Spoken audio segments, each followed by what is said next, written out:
नमस्कार, मैं इस वक्त औरंगाबाद ज़िले के नबीनगर प्रखंड में हूं और आज यहां पर बहुजन मुक्ति पार्टी के द्वारा छत्रपति साहू जी महाराज जी के जन्म जयंती के अवसर पर प्रबोधन कार्यक्रम हुआ।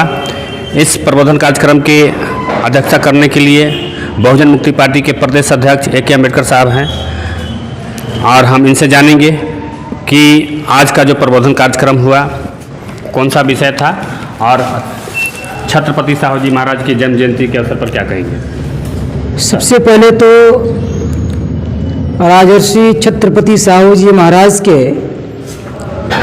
149वें जन्मदिन के मौके पर समस्त बिहार के मूल निवासी बहुजनों को और समस्त देशवासियों को मैं हार्दिक बधाई करता हूं। और आज छत्रपति साहू जी महाराज के जन्मदिन के अवसर पर औरंगाबाद जिले के अंतर्गत नबीनगर विधानसभा और नबीनगर ब्लॉक में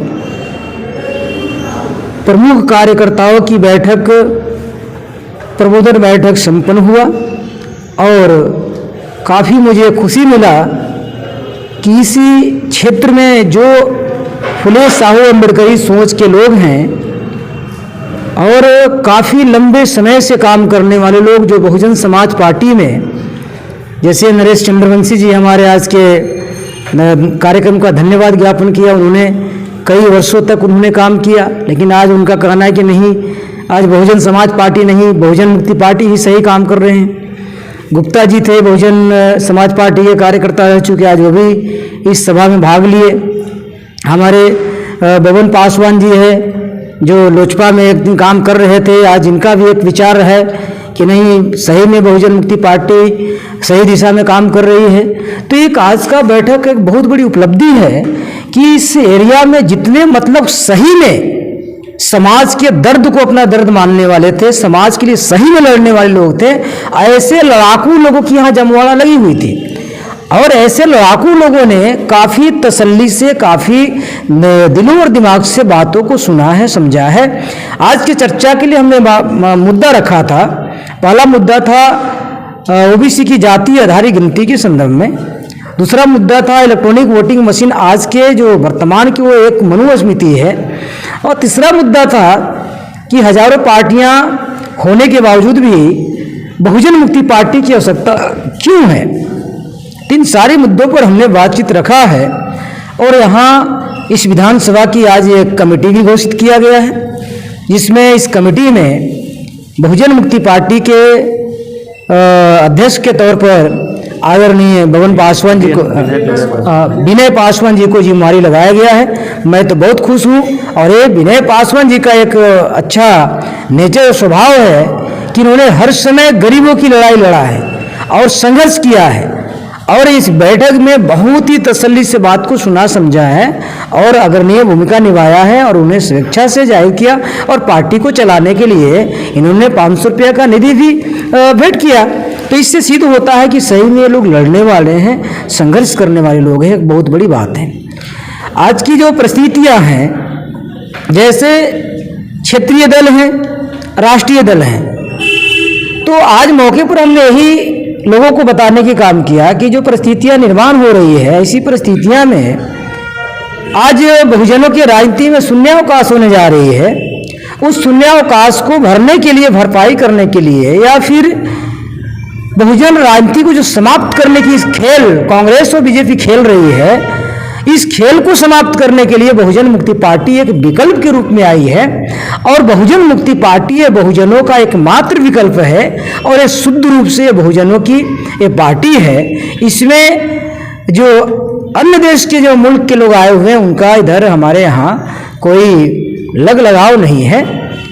हम लोग इस तरीके से पार्टी को चला रहे हैं, पार्टी को विस्तारीकरण कर रहे हैं और आज उस विस्तारीकरण में हमने यहाँ कमेटियों को विस्तार किया है। बिहार में जो 16 तमाम पार्टी विपक्षी पार्टी इकट्ठा हुए और इकट्ठा होकर करके एक मिशन तैयार किया गया, उसको आप कैसे देखते हैं। इसमें तो 22 पार्टी के लोग शामिल होने वाले थे। 22 पार्टी से घटते घटते घटते घटते 17 में आए, 15 में आए, कुछ लोग कहना 17 पार्टी, कुछ लोग कहना 15 पार्टी।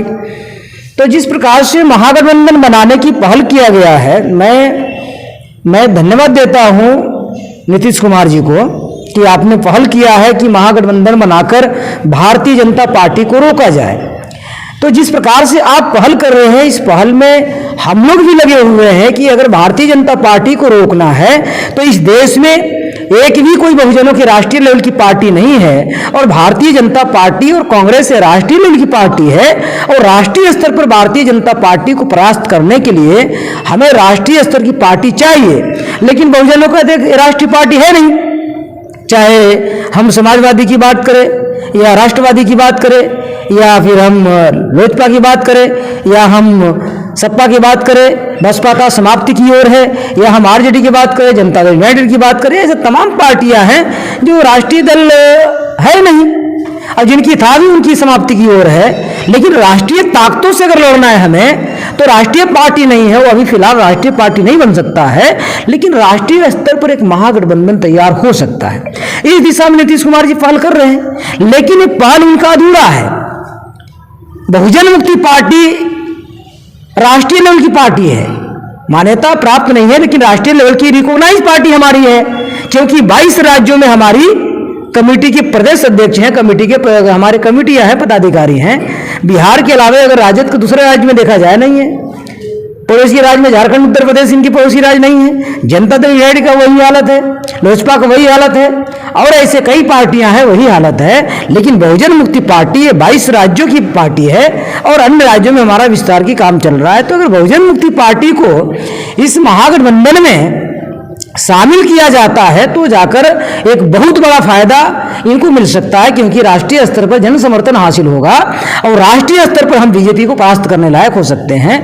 बाकी इनके पास क्षमता नहीं है, और इसमें कांग्रेस पहल कर रही है, तो कांग्रेस बहुत ज़्यादा मतलब कैपेबल नज़र नहीं आ रहा है। जिस प्रकार से घमासान शुरू ही हो गया, अभी महागठबंधन बना नहीं है, और महागठबंधन बनने से इस गठबंधन में घमासान शुरू हो गया। घमासान की वजह से आम आदमी पार्टी के केजरीवाल जी वो प्रेस कॉन्फ्रेंस किए भाग गए, यहाँ से चले गए, शामिल नहीं है उसमें।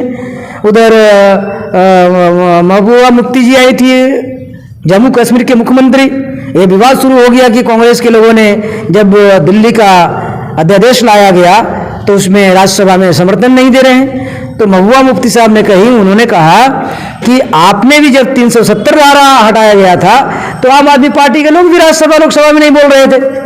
तो एक बीजेपी का सोची समझी साजिश हो सकती है कि उधर से भेजा गया है, ये महागठबंधन नहीं बने, और ना महागठबंधन बनेगा तो भारतीय जनता पार्टी के लिए वहीं रास्ता हो सकता है। अगर महागठबंधन में बहुजन मुक्ति पार्टी शामिल होती है तो ये महागठबंधन कारगर होगा, और कारगर इस महीने में होगा क्योंकि 22 राज्यों में हमारे संगठन हैं, हमारे कैडर हैं, और ये बहुजन मुक्ति पार्टी कैडर बेस्ड पार्टी है और ये वैचारिक पार्टी है। और आरएसएस से लड़ने के लिए वैचारिक पार्टी और कैडर बेस्ड पार्टी की जरूरत है, आम लोगों की बस की बात नहीं है। आप नबीनगर में हैं, तो नबीनगर के विधानसभा के लोगों को क्या संदेश देना चाहेंगे? मैं यहाँ के नबीनगर विधानसभा के जनता को इसमें संदेश देता हूँ कि आपके लिए ये बहुजन मुक्ति पार्टी एक विकल्प है, और इसी बहुजनों का ही एकमात्र विकल्प बहुजन मुक्ति पार्टी है। तो इस विकल्प को आप स्वीकार करते हुए इसको जन जन तक पहुँचाए, इसको बूथ स्तर तक पहुँचाए। बूथ की कमेटियाँ, सेक्टर कमेटियाँ, विधानसभा की कमेटी आज हम लोगों ने किया ही है, प्रखंड की कमेटी आज हम लोगों ने आज घोषित किया है, जिसमें हम लोग विनय पासवान जी को हमने यहाँ पार्टी की तरफ से जिम्मेवारी लगाई गई है। बहुत धुरंधर और मजबूत आदमी हमें इस पार्टी के लिए आज इन्होंने मिला है, और पद नहीं, एक समाज की एक जिम्मेवारी है, और उन्होंने जिम्मेवारी को स्वीकार किया है। तो यही संदेश है कि इसको जन जन तक फैलाया जाए, फुले साहब अम्बेडकरी विचार को फैलाते हुए कमेटियाँ, बूथ कमेटियाँ बनाई जाए, सेक्टर कमेटियाँ बनाई जाए। जितना बूथ कमेटी और सेक्टर कमेटी बनेगा उतना ही हम लोग यहाँ मजबूत होंगे, और जो आरएसएस के कैंप में, बजरंग दल के कैंप में हमारा SC ST OBC और माइनॉरिटी के समाज जो शामिल हो रहा है वहाँ जाने से बचेगा। तो हिंदू और मुसलमान की जो झगड़ा चल रही है, उस हिंदू मुसलमान की झगड़ा रोकने में हम लोग कामयाबी हासिल कर सकते हैं। ऐसा काम यहाँ की जनता कर सकते हैं, हमारे समर्थक कर सकते हैं। धन्यवाद।